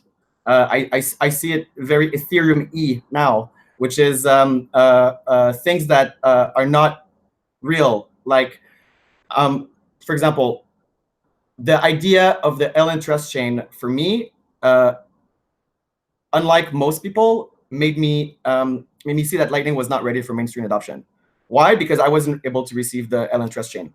I was not technically able to receive the LN Trust chain without using a custodial wallet, and I didn't want to do that. I didn't want to soil myself for, or soil the trust chain, because you realize very quickly that when you're looking for receiving capacity, you need to communicate with the sender in some capacity. You need to have people open channels with you, which is not super easy to do right now. I mean, like there's services like, for example, if we didn't have Thor in Bitrefill, then probably it would have been very difficult, very, very, very difficult to receive the Lightning Trust chain without Thor if you're running a full node, or the Lightning users. Software. Yeah, I was going to ask you about that, like, because like Thor is something, right, that can address. Thor is one idea that can sort of address this issue, right, of the liquidity, because that's always been the issue with Lightning, where you have to have liquidity in the channel and you have to set up the channel initially. But I think that the goal, of course, is eventually to have like as enough channels and enough an autopilot working well enough to where you could just obviously just send to somebody without opening a direct channel. But that would be with AMP and. That's more theoretical and down the line. Yeah, I'm not sure autopilot is such a good idea. So, for example, so like the point I'm trying to make is that we shouldn't be like Lightning is great. It's ready for mass adoption. It's absolutely not. Oh yeah, no, I don't think any of us here think that. And, for sure. and whenever someone talks about some like super advanced Lightning feature like atomic swaps or whatever, I'm like, how about we can receive payments instead of just send payments? Like Eclair doesn't even have like receive in like the wallet. It's very difficult. I'm going through like the UX of like the Bull Bitcoin Lightning Network integration, and it's kind of difficult because like it's the routes like will nearly always fail and not find a route to the user because presumably they're just like opening a Lightning Network wallet for the first time or for the second time. They're not connected. Then we have to open a channel with them. We need to get them to give us their channel ID in the right format. Then we need to open a channel with them. Then we need to fund a channel. But then if I open a channel with you, Vortex, for example, and you're trying to buy $200 worth of Bitcoin, I'm going to open a channel with you. I'm going to fund it for $200. I'm going to pay you. That channel is useless now. It's imbalanced. It's not doing anything useful for anyone. So I have to close that channel. So when I'm opening a channel with you, I need to put more funds than required, because otherwise we have an empty channel. So So the reason why there's a systematic imbalance in Lightning of channels is because people are not getting paid out in Lightning. As simple as that. Liquidity is not a tech problem. It's not like a network problem. It's a UX and it's an economic problem. So for example, there's no protocol for like scanning a QR code and opening a channel with someone where both channels are going to be balanced right from the start. Like these are the kind of things that people need to think about. So one of the things that I've been telling the developers a lot is like, think about the UX of like receiving payments programmatically, because a lot of developers I've talked about didn't actually think of that use case. They're like, oh shit, it's true, people need to do withdrawals. And then what happens if I don't have a channel open for that withdrawal? So this is the kind of stuff that we need to think about, like making it usable on a day-to-day basis to receive payouts. Because look at it from the point of view of bills, right? So if I launch bills, so on Bull Bitcoin, it's well, Francis, this people to receive payments right now without using a custodial wallet. Like, let's just call it for what it is. It's almost impossible to receive Bitcoin Lightning payments without a custodial wallet, unless you're really good at like managing your channels, and better than me, obviously, at managing your channels. I have to say, I didn't put that much effort into receiving the trust chain. I guess if I spent like a few hours, I could have figured it out. The problem was like the 6 confirmations. So every time I was playing with my channels, like I had to wait 6 confirmations, and like I never had like a day that I could dedicate to manage, like, let's manage my channels and open some channels, which is what you kind of need to do at some point. You say the UX that you described, because obviously we have the ability to copy and paste, Lightning Network receipts or invoices, right? But what you described is like the next level of the next generation, I think, which is amazing, which would be a QR code that what you scan and would automatically have the Lightning Network invoice, then automatically open up the channel, then automatically balance the channel, and this is how, I mean, this reminds me of the early days of the web, of how the web started. Like, first we only had IP addresses. The next step, of course, was to get names on there. The next step, of course, was to get some kind of UI to browse it. And then, and so this is just great how you outline this. And Francis, this is why we have you, man, in the Bitcoin community. And it's happening. I mean, it's happening. Like, people are working on it. And I don't want to be like a Debbie Downer again. That's okay. This is awesome. The thing is, if you look at like the Ellen Trust chain, it looks like everything is super easy, and it looks like it's great. And the problem with custodial wallets in Lightning is different than Bitcoin, because in Bitcoin you can have a full node and own your keys. In Lightning, it's practically impossible. Is it impossible? I think it's impossible right now. Right now, it has to be online. Yeah, the next update is going to fix that. But yeah, right now you have to be online. Yeah. But not only online. I mean, your keys need to be hot, like in the node itself. Right? Correct. So so whenever you have like, it's not about running or not running a full node. It's like, in the case of Lightning, it's like node and keys at the same time. And the stuff that people are using is like dangerous, right? So like, Blue Wallet, for example, is an example of that. We discovered a bug in Blue Wallet, which allowed us to withdraw the whole balance of our Lightning wallet twice, the whole thing.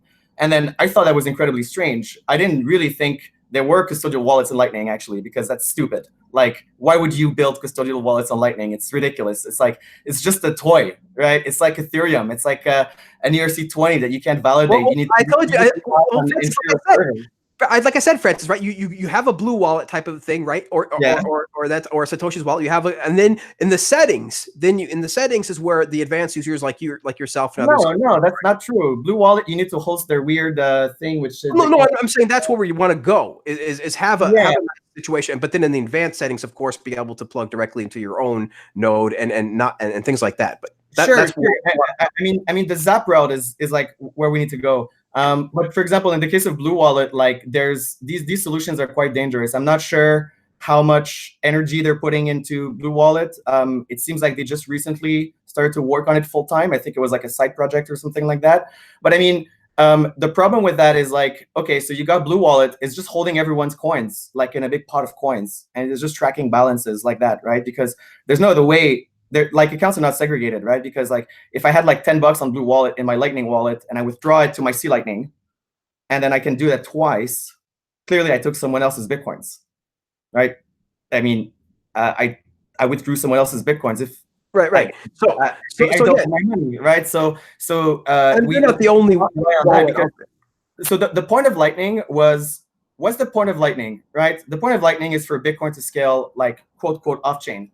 So if you're using custodial Lightning wallets, that's ridiculous. Like, why not just use custodial wallets, period, and like exchange Bitcoin how you use from a business? Like, why are you using this? It's like, it's not a good payment rails for custodial wallets at all. It's really bad, actually. So I think the biggest thing, again, Francis, is the experimentation part. But I do want to get Udi's thoughts as well on this. I know it's experimentation, but the thing is, like, it's like, I don't know if it's bear market vibes or people are just looking to cheer for something, but I'm seeing an awful lot of people compromising their core beliefs because it might get more adoption of Lightning. Which I'm glad that you bring this up.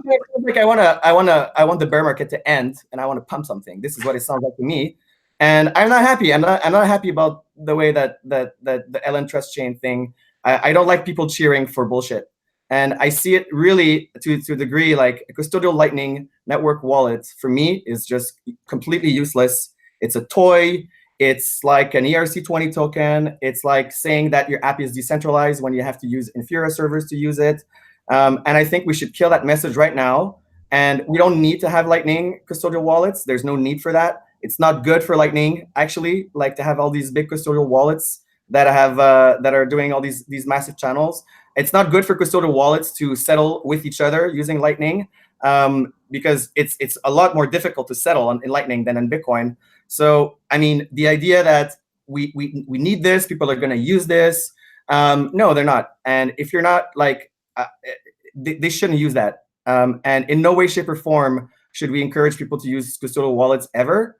And even if it brings mainstream media coverage, which is nice, but the mainstream media coverage is really just, I mean, why do we want media coverage for Lightning? Look, France, look, I'm glad that that there are people that are concerned with the custodial issue, and I'm glad that that we have people like yourself that can sound the alarm for these types of things. Me personally, I don't see as big of a problem, I think, as you do, because I don't think I see a bunch of people, cheering on. I don't think I see the Bitcoin community wanting everybody to have a custodial Lightning wallet. I don't see that at all. I see a few people experimenting with some of these custodial wallets because it's easier to use than a non-custodial wallet. And I see people seeing that, thinking that that's cool. And I agree that's interesting and cool. But I want for a second that we're all gonna move towards custodial wallets. Like, that's not gonna happen, obviously. And thanks. What's cool about that? What's cool about it? What's interesting about it? Watching people use Lightning, watching average people using Lightning. They're not using Lightning. They're using HTTPS. Correct. And again, they're using Bitcoin unit of account and HTTPS. Right. They're not using Lightning. And again, we're that's what we're saying, is that the whole community is not going to move towards that route or anything like that. But it's like nobody should. Right. Well, I'm gonna let Udi respond here to see what his thoughts are, because obviously he works a lot with Lightning. So Udi, go ahead and we'll get your thoughts on here. Yeah, I've taken notes, Francis. So I'm ready. Okay, so look, here's the thing. I'm 100% on board with not doing the Ethereum mentality of keep pumping things that aren't really there and that aren't real. I'm with you. I hate when I see it on other places, and I hate it when I see it on Bitcoin. I'm 100% with you.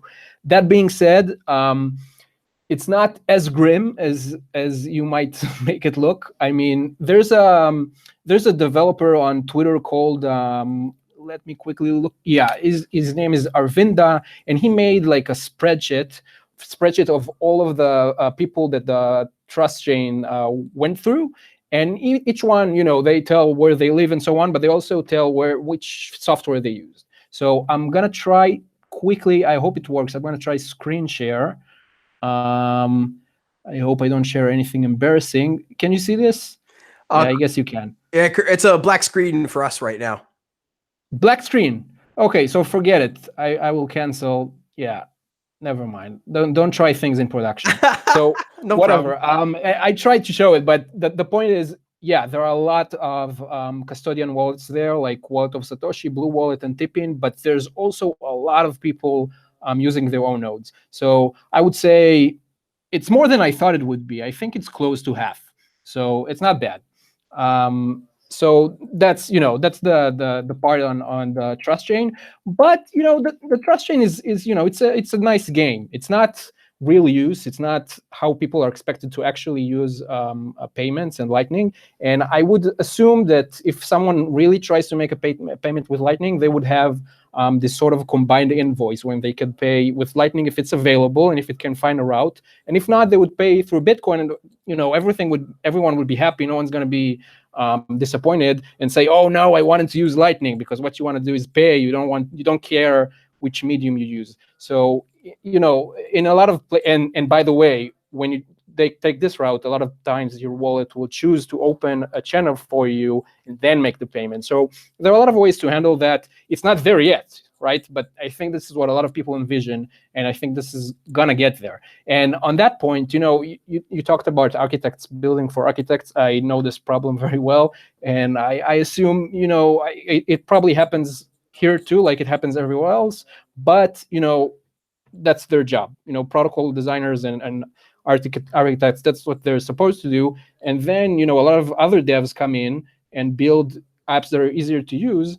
And a lot of those issues, as long as the protocol is strong enough and it's versatile enough, you can make a user experience that's really good. So again, it's not there yet, but I think we could get there. Just the concept, I do feel that it could get there. And on incoming capacity, I'm sitting in the Bitcoin embassy in Tel Aviv right now, and we have like you know, a point of sale system where you can buy like beers or food or stuff with Bitcoin in the past and with Lightning today, and people use it. People use it a lot. So we know that we have to manage incoming capacity. It's not easy, you know. It's something that we do. We deal with it. It doesn't automatically happen. We have to deal with it. So it's not necessarily fun, but it's doable. And recently we held the Bitcoin party in Tel Aviv, which had like, I think 1,000 guests, and some of them did buy stuff with Lightning. You know, not a trivial amount of people, like probably close to maybe even 100 people bought things with Lightning. So we had to prepare to make sure that people will be able, you know, that we will have incoming capacity, because we knew not everyone's going to open channel with us. So yes, you have to prepare for that, but you know, it's possible and it worked. We made it work. I believe it can be done. And the thing is, since it's still early days, and since most of the things we're doing is just playing around, because that's what the trust chain is, it's basically playing around, then there's not a lot of real economic activity, so those things are not yet there. But I'm hopeful, you know, I'm optimistic about it. We wouldn't know, right? We wouldn't know until we advance, but I'm definitely hopeful that it could be. So yeah, I'm optimistic. I'm usually a very pessimistic person. So when it comes to Lightning, for some reason, I'm very optimistic. I'm optimistic too, and I guess the point I'm trying to make is the same point that I want to make with Zach regarding anti-fragility, which is that anti-fragility is not a property of the code of Bitcoin. There's no tech that is anti-fragile. The human body is anti-fragile with the immune system, yet we also die of diseases all the time. That's because we don't have enough white blood cells and they're not doing their job. So it's kind of like, you say like, oh, we shouldn't, another thing is like, Coinbase can't hurt Bitcoin. People in the room can't hurt Bitcoin. I beg to differ, because like one day in my memoirs, I'll like talk about how close we came to Segway 2x and the miracle that happened a week before, which no one knows about, and why it had to, and I can't talk about it because it was told to me in confidence. But I mean, there is a small group of a very few individuals which at the end decide to take a stand and did enough pressure for it to fall, but it was super close, like very, very, very, very close call. And the same thing with like Lightning, for example. The reason why I'm a Grinch is because I don't want people to sit and be like, oh, this is great, now let's focus on atomic swaps, or this is great, let's focus on something else. And the default position of like, oh, well, you know, like custodial wallets are good, like introductory point, and then we'll see, like, that's very convenient, because like working to build tools to manage channels is very hard, and it's very expensive, and it's very complicated, and it's much, much, much, much more simple to just, you know, use the custodial wallet just this once, and then there's just this once, and then there's just this once, and then the whole ecosystem is like, you want to get onboarded to Lightning, you need to go through this centralized server.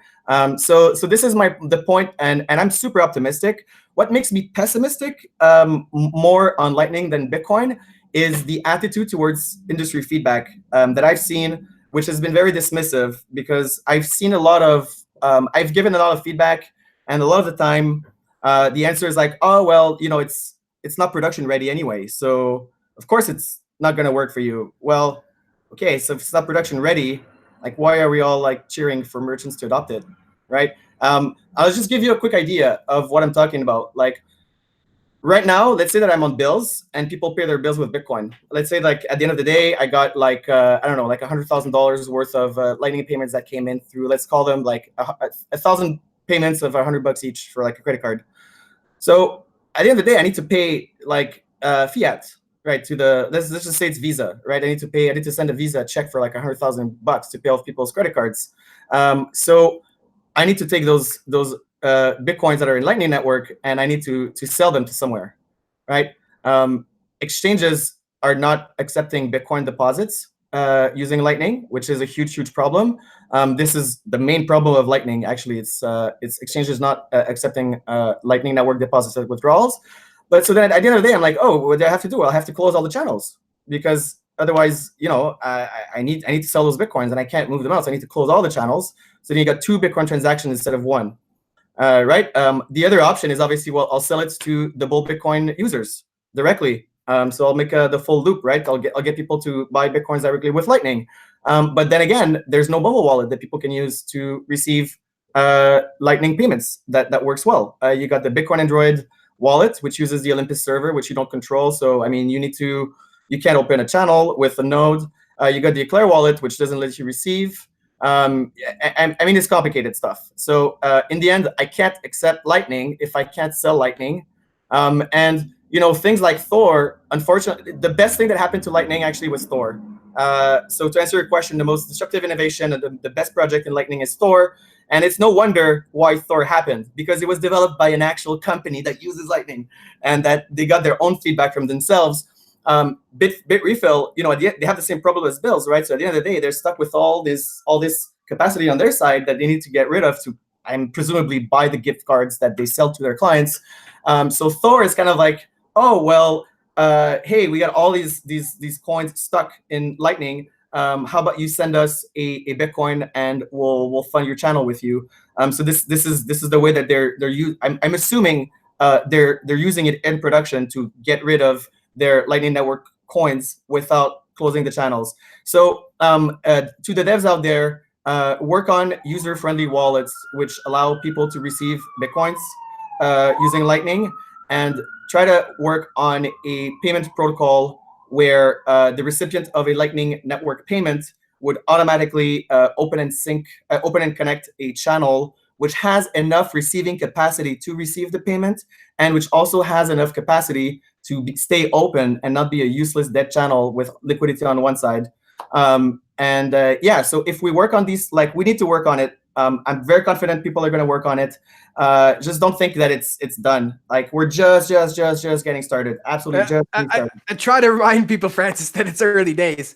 You know, it absolutely is early days. But man, those 2 points, Francis, really important. And definitely, Zach, I'm gonna let you go next. But I just wanted to remind those 2 points are very important. So for LN developers, take heed to that, because that would be absolutely epic to have a QR code that would then open up a channel and auto balance a channel and everything. Like that's some mainstream stuff that we need to. And again, that's going to happen as we get on there. And so just great points on that, Francis. Thor is an amazing product, and as you say, was built by a Bitcoin company who needed this stuff and saw the problem. So really cool and really important. I hope the developers rewind this and go back and see Francis's thoughts. I'm going to go to Zach on this. Zach, you got some points to say. Go ahead. Yeah, I just want to throw in a quick comment about anti-fragility. Anti-fragility goes more to resilience than invulnerability of a particular protocol. Obviously, there's nothing magic about Bitcoin's code base, and bad things have happened to Bitcoin before, maybe not on the level of the miraculous sidestep of the fork that Francis was mentioning. But I am still a radical believer in the resilience of Bitcoin, the anti-fragility. And I don't necessarily know that people talk about the human body and so forth, like other ecological metaphors, and when they talk about anti-fragility. But I think Coinbase and individual users and companies across the board, anyone involved in the industry, they will die out as a process of Bitcoin's anti-fragile development if they don't get in line with this sort of like high-level, almost amorphous goal that Bitcoin has. And not to like anthropomorphize it too much, but it's just a matter of Bitcoin's resilience. So bad things can happen, bad things have happened, but any legal or socioeconomic or technical attack vector that Bitcoin may theoretically have can at best slow down something that will inevitably continue to evolve. And so in that sense, it's anti-fragile, it's resilient, but of course, people can try and do bad things and have a limited success. but the best outcome for them is like a moderate slowing down of something that's already happening, will continue to happen. So that's, I think I agree with Francis. I think we're in agreement. That's all I was saying about Coinbase. Yeah, and Francis, to both your points, it's very, very important. Bitcoin just doesn't become anti-fragile. It's because of people like yourselves, Francis.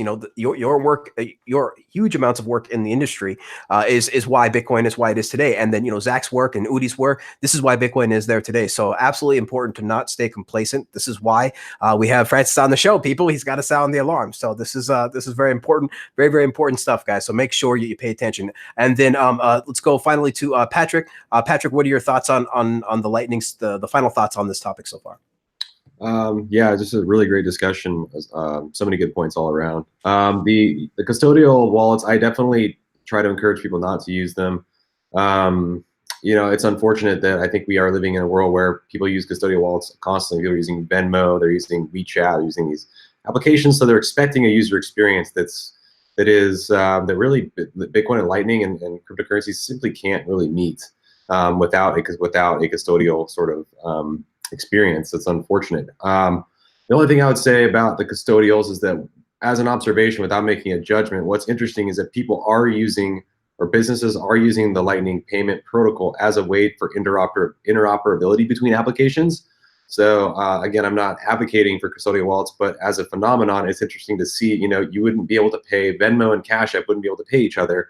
But if they were to have a way to use Lightning payment requests, they would. So in terms of custodial stuff, I'm not a fan, but I could see it being something in the future where it's gonna continue to exist, and people will probably use it for interoperability, and at least it doesn't pollute the blockchain, I guess. So.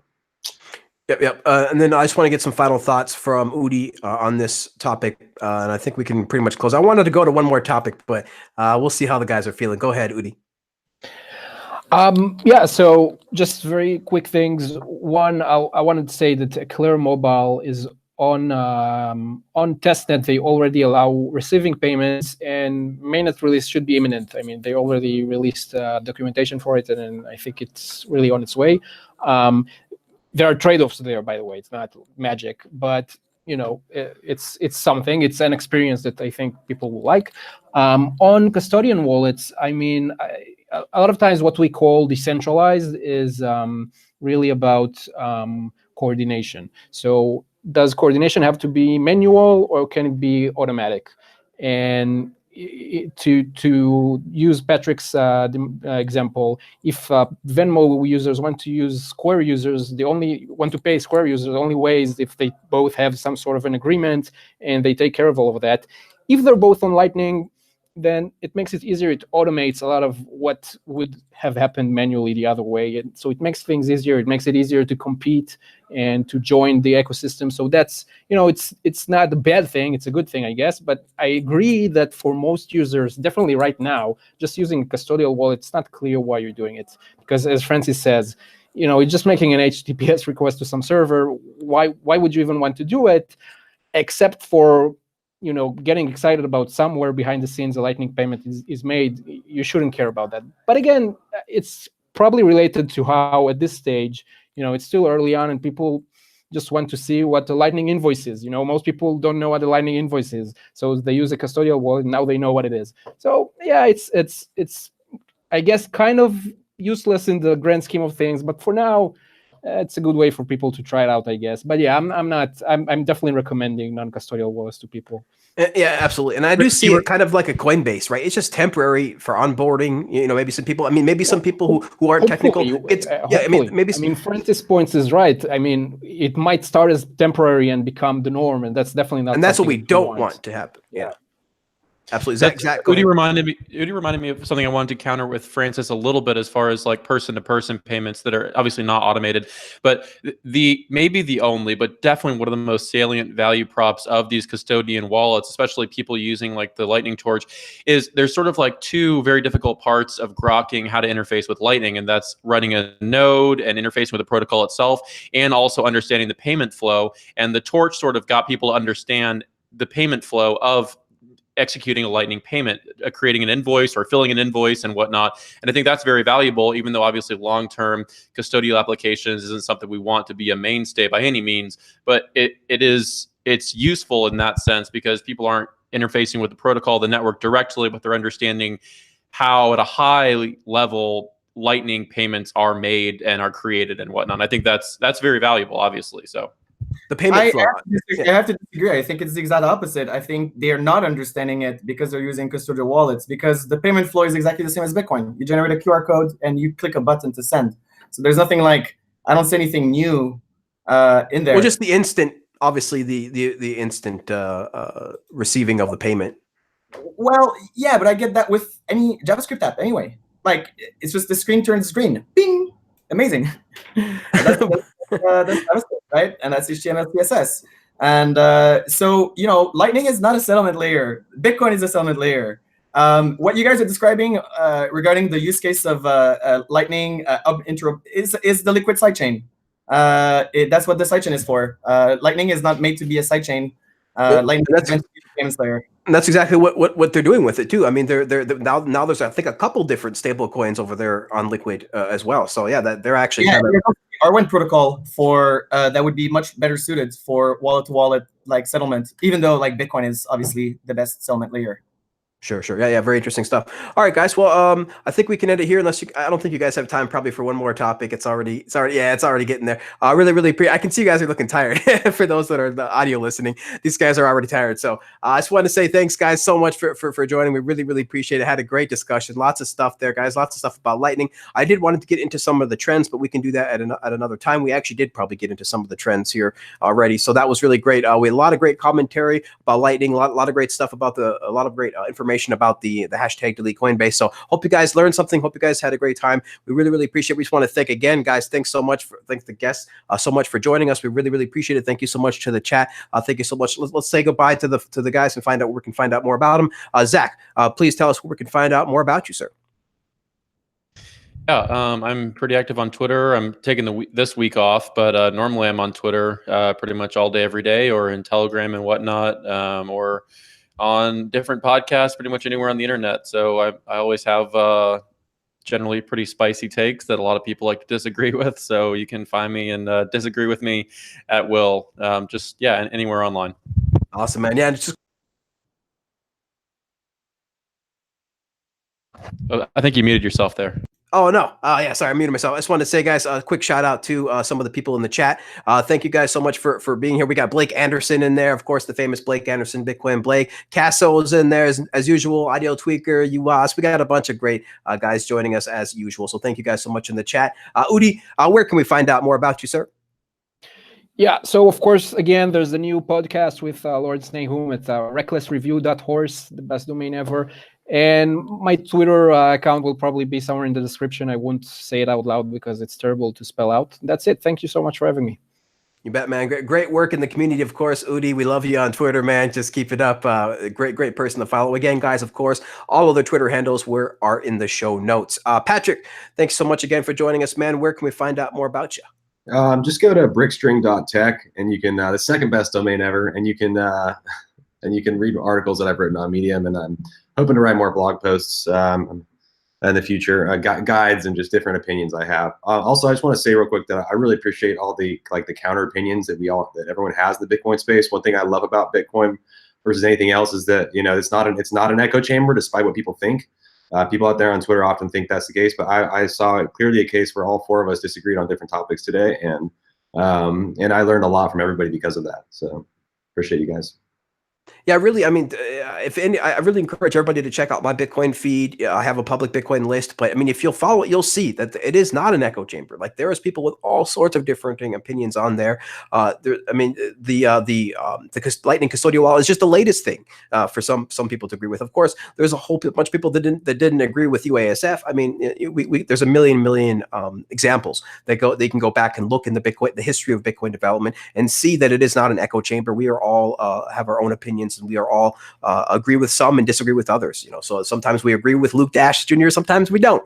So there's lots of discussion, and that's what is important. This is an open source community, and there's just huge amounts of discussion, which is why I never freaking bought Roger's argument of censorship, because Reddit is only one sub, guys. We have Twitter, we have YouTube, we have this is the information age. So there is no censorship in Bitcoin. There's lots and lots of places to find information. And then we'll go finally to Francis from Bull Bitcoin. Bitcoin. Francis, where can we find out more about you, sir? Yeah, well, just follow me on Twitter, Francis Pouliot _. Unfortunately, it's kind of become part of my job description to go on Twitter all the time. Well, you know, fortunately, I guess. We need you, Francis. We need Yeah, you. yeah, yeah. I love to spend time on Twitter because that's where I keep the pulse of the community, and that's where I kind of make sure that I understand people's thought process. Regarding like counterpoints that I just want to just like a meta comment, which is like I go pretty aggressive on my ideas because there's something called the Overton window in discourse analysis. Like before I got into Bitcoin, I was actually a professional propagandist. You might say I studied propaganda in university, which is public policy discourse analysis, and ghostwriting for politicians, that kind of stuff, and analyzing how certain discourses take over and some don't. Like why are we talking about something the way that we are? So my idea is to really be at the end, we call the Overton window, so that I can move the window a little bit forward towards the censorship resistant cypherpunk side, because I have the luxury to not have investors and not have any strings attached. So everybody here that's on the panel is a great. I agree with everyone on the panel on 99.9% of the things. Just so we're clear on that, if I think you're an enemy of Bitcoin, you will know, and nobody here is that. Just so all the listeners are clear, I'm friends with pretty much everybody on the panel except Patrick, which I met today, but I'm sure we'll become friends next time we see each other. So yeah, just follow me on Twitter, bullbitcoin.com, ciphernote.io. The website is really crappy. Please go in the GitHub instead and join the Slack group if you want to get some info. We don't spend much time on the Slack. On the website. Yeah, that's pretty much it for me. Yeah, man, check out Francis. He's always speaking at some kind of conference, guys. So make sure to check out his website, his Twitter. He's always going to have something. And of course, Francis's freaking presentations are always epic, always funny, always lengthy, good stuff, Francis. So thanks so much for that, man. That's it, guys, for the show. We really appreciate everybody joining. Hopefully, you guys stay subscribed to the CryptoCast Network. We have much more shows to come. And again, shout out to everybody on the network so far. All the people making shows. We really appreciate it, and we have much more to come. So thanks again, everybody. Until next time, please keep talking Bitcoin. We'll see you guys later. Bye-bye.